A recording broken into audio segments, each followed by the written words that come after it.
Well, hello there, YouTube. It's Petey Two Finger coming back with an update on the Acid Casualty Syd Barrett episode. So, as I had watched today, I'd watched a film called The Sunshine Makers, which is about Nick Sands and Tim, what's his name, the story of the Brotherhood of Eternal Love, and people who made Orange Sunshine, which is a type of LSD that a lot of people feel was the best or the purest acid that ever came out. It's debatable. They talk about Stanley Owlsley, that he made his LSD with love, and that's why it was so pure and such a wonderful experience taking it. Now, I should explain, anyone with certain skill set and basic chemistry set, tool set, and the instructions can whip up a batch of LSD. But cleaning it, meaning removing all of the extraneous other chemicals, and that's what Stanley Owlsley was all about, was getting it really, really, really clean and pure. So that whole good acid, bad acid, that should be clarified that it's pure acid or adulterated acid. Now, when I was a kid coming up and this subject first presented it to me, I was completely fascinated with the idea that there was a drug out there that you could take that made you crazy. And you would never come back from that. And I couldn't wait to experiment with it. That idea really, really strongly appealed to me. Now, I had also seen on the listing of psychedelic drugs something called STP. And I never heard anything else about it until much later when the internet came out, and then I looked it up because I never forgot that STP. There's a band, Stone Temple Pilots, and then there's a petroleum product, and I have that sticker, STP sticker, on my guitar case.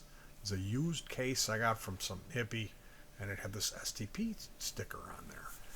And I just never forgot that there, at one point, there was the psychedelic that made the rounds. And eventually I either read about it or found out about it on the internet. And what it was, they had made LSD illegal. So this new drug, super trip pill, STP, came out. And it was marketed as, it was legal, and it was marketed as the new LSD. Now, it had a much longer come up. Like when you take it, you take acid, you feel it a half hour after you took it. It starts kicking in. 45 minutes after you take it, you might start laughing, and an hour into it, you're tripping. And again, depending on the purity and the amount and the condition of your body, I remember taking it at the dealer's house, getting in the car, driving back to the spot, and feeling it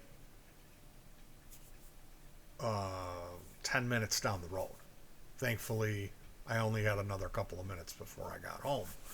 But I specifically remember, holy cow, and it it was a good batch. The guy that sold it to me claimed that it was Owlsley. He was a deadhead, and he was getting it in the mail from California, and he claimed that this LSD was, and it was the 80s, so I'm not sure what the truth to that would be when Owlsley actually stopped making it. I really don't think it's possible. Maybe it was his recipe, and that it was Tim or Nick Sands. That would be more probable to me. But it was extraordinary that they were like, it was like silver airplanes or Goonie birds. I forget what it was. There was quite a bit. So with STP, there was a pink tablet pill that was in the shape of a triangle, and some people would take it and they wouldn't feel it right away, so they would take more. I believe I heard something like when it first hit, there was 20 doses that went out in the hate, and there was 18 hospitalizations within 5 hours of them showing up. So this is a horrible drug. Not only does the STP have a long come up, you stay high for up to 36 hours. And it's very unpredictable. You have a lot of unbelievable anxiety, super powerful hallucinations, complete loss of, depersonalization. You can't breathe, you can't walk, people shutting down motor function, just all kinds of horrific things. And I know that John Lennon, Eric Clapton, and Grace Slick, of all people, she said she took it and was with a doctor, just begging him to do whatever he could to make it stop. It lasted a few days for her, and she said it was just a living hell. And the funny thing is, normally, if you're having a bad time, you've taken some psychedelic, you can take a downer, you can take a Xanax, you could take a Valium. Can't think of the other one. Thorazine, maybe. I forget what the list of it was, but classical downers, what do they call it? Tranquilizer. Or that's not the word. What's the word? Sedative. They give you this sedative, and that will stop the bad trip. In the case of STP, use of this type of sedative makes it worse. So this is a 0 out of 10, never recommend for anyone, psychedelic drug. And, when I was going through these stories and I was thinking about it, like, Syd had this reputation for taking unbelievable amounts of LSD, and he was always fine. And then the other guy, that's an episode of Acid Casualties by the name of Peter Greene, he also was a psychonaut, just like tripping all the time, taking massive doses. And then all of a sudden one day comes along and he gets fried, specifically at this high fish commune in Germany. It's a party, there's a whole story behind that. So I began to develop a hunch, a theory, that it was not LSD in the case of Syd Barrett and Peter Greene, that they took STP, whether they knew it or not. And now, tonight, in looking online, that's become the popular theory. There's a person by the name of Wynne, W-Y-N-N-E -Wilson. He was a light projectionist, I believe. Now, this is where it gets confusing. Was it the girl? There was a dude, and there was a woman's topless model that appeared on the Times, the cover of the Times, with body paint. And she was an it girl. I think she was with Peter Greene and Syd Barrett. There's that house on Cromwell Road. But that, if you don't know about that, there's been numerous people that supposedly went there, and when they came out of that place, they were never the same. It was a drug house where there was a bunch of psychonauts living there, and that was the place where Syd had taken too much and they had locked him in the cupboard, all that nonsense. Now, if you follow Pink Floyd history, you know that they say it was very, quick with Syd. Like, he was getting weird from taking mass dose LSD trips and mixing that with Mandrax, which is a sedative drug. And he was starting to get weird with that, and then all of a sudden it was like he was a different person. His eyes, black holes in the sky, there was no life in his eyes, and he just, I guess at one of the gigs he got shocked real bad with this ground loop issue with an old electric guitar and an old tube amp and an old PA. They can have a weird grounding thing where there's no ground on the PA, no ground on the guitar amp, and you can, if you're touching your guitar and you touch the mic, you'll get a 110 volt shock on your lips. Supposedly he got lit up at a performance, and that didn't help. That particular night, he started wandering on the stage. But the timeline, if you look at it, the STP hits the scene at the same time that Syd had his breakdown. It's in July of 1967. July 27th to the 29th is when Syd Barrett lost his shit, according to what I've been reading on the internet. Now, I'm probably going to work a little. You know what? I'm not. If you want to find, if you're curious about more of this, you can type in Syd Barrett STP/DOM. You can type in Wynne Wilson, WYNNE -Wilson, and you can search for yourself and try to find out. Because like I said, I'm that whole acid casualties thing. I made those videos and I took a lot of heat for making them, so I'm not interested in that anymore. I've moved on, but this is still a fascinating subject for me. And when I read this today, it confirmed this theory I had that I never brought up in any of the videos, because I really didn't want to be like, yeah, my thing, I think it was not LSD, that it was STP. And that's what's coming out to be true. As I pat myself on the back and say happy holidays, don't do drugs, stay in school, kids. So happy holidays to you and yours. I apologize I didn't put more into this and make like update, a big thing, and added it and all that. But, with the amount of negativity and hate that I suffered from making that series, which it was not much compared to the overwhelming positive reaction. But there still was a good percentage of people who wanted to fucking tear my head off and said really nasty things about me. And the other thing was, any time where I let my sense of humor, my personality shine through the editing and how I would do things, I would pitch shift my voice or repeat some things, or I would put a wrong image in, which is something I always do. When I say, oh, it's Judas Priest, I'll show Kiss. Or if it's Kiss, I'll show Judas Priest. I never put the wrong band. And so anytime I had any of that stuff in there, people went after me.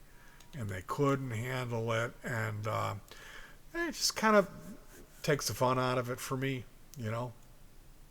So that being said, I'm not interested in acid casualties anymore. I made this as an update just because it was an exciting thing that I learned, that was a theory that I had.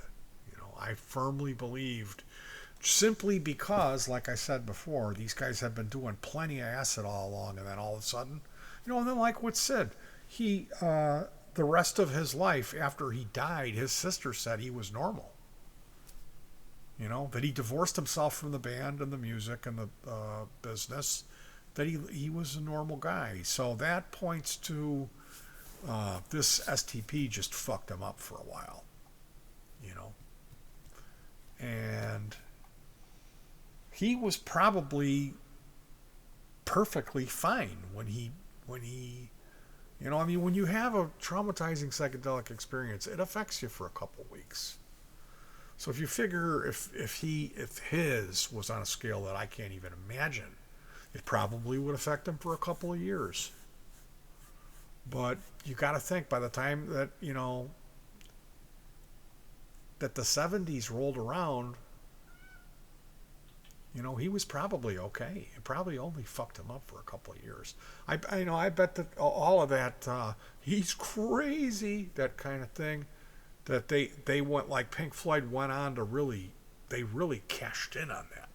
Roger, I mean, I don't blame him, because it kind of, it speaks towards, be careful. It speaks towards, hey, LSD isn't the answer. It isn't the golden ticket. Because it isn't. We have to be very careful with psychedelic compounds. And that was part of the message that was wrapped in the Acid Casualty series, is that it's not for everyone. If you're smart and you're in control of your life, and you're going to be careful and you're going to experiment responsibly, that's one thing, okay?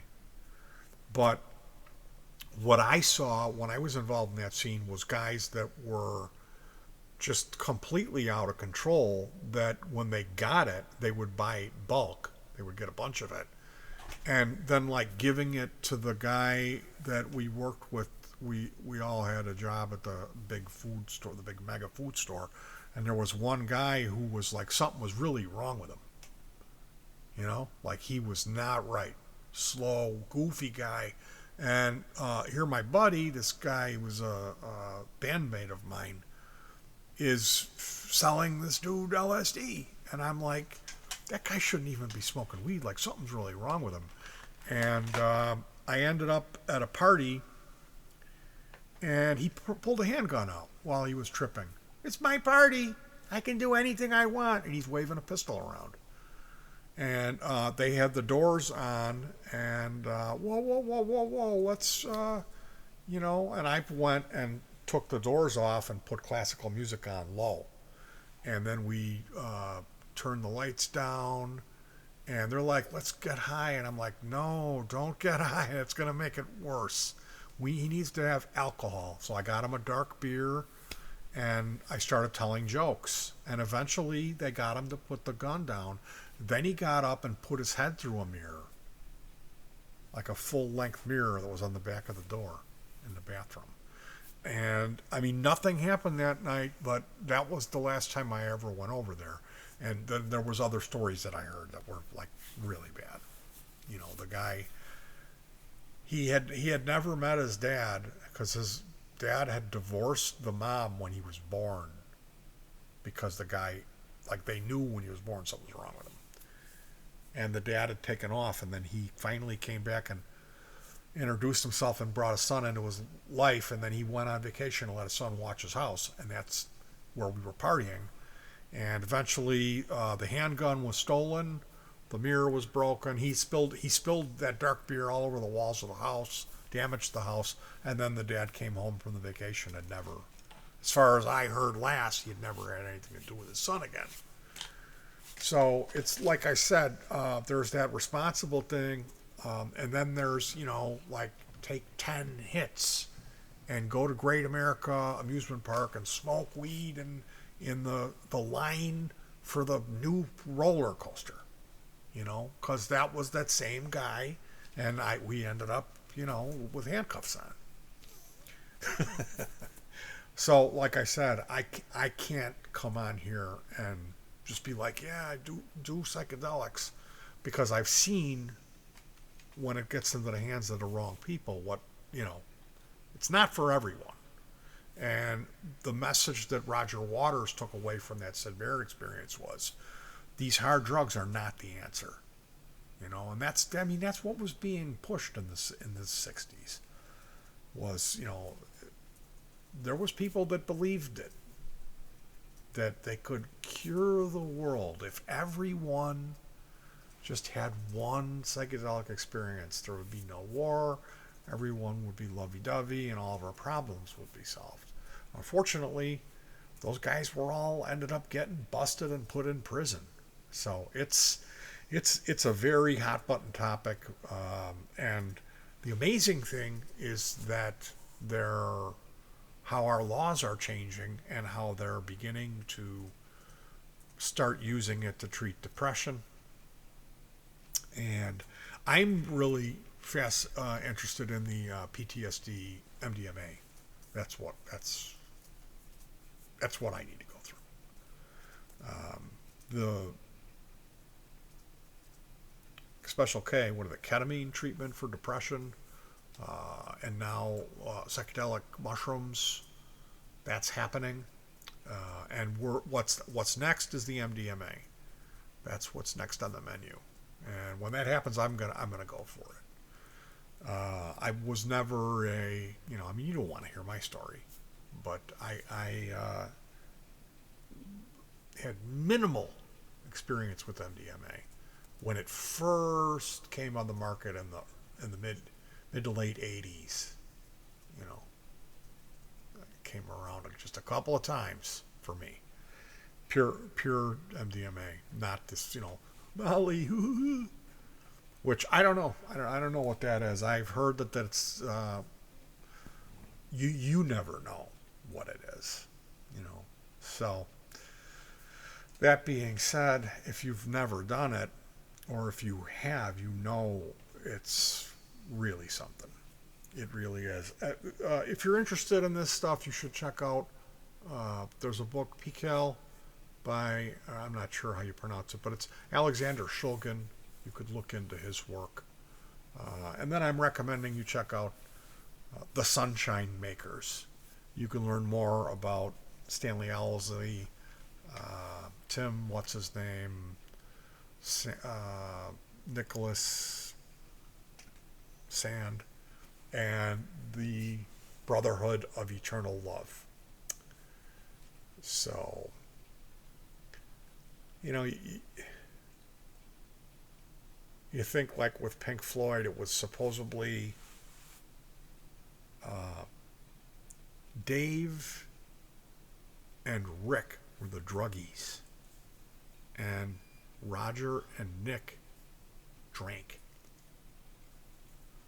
That's supposedly how they handled that in the press. But I think that they were all smoking hash constantly. Pink Floyd, they were like, oh, it's not a drug band.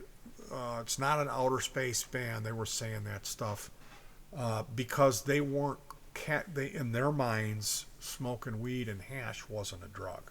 In their minds, heroin, LSD, cocaine, that's the drug. But if you listen to that music, they were higher than a kite. All four of those guys. I'm telling you, they were small. That's my opinion on it. You want to talk about Floyd? They were smoking weed like there's no tomorrow, and that includes Syd Barrett, who, you know, there's only so much pot you can smoke, and that's why David Gilmour and Rick Wright ended up with horrible cocaine addiction. Horrible. Really bad news. You got to think about at that level, you're not doing teener. You know, you're not, if you got a coke problem and your paycheck is dark side of the moon, you're getting like quarter ounce a day minimum. So that's when it gets messy. The more you know. All right, you guys, be safe. Happy holidays and peace.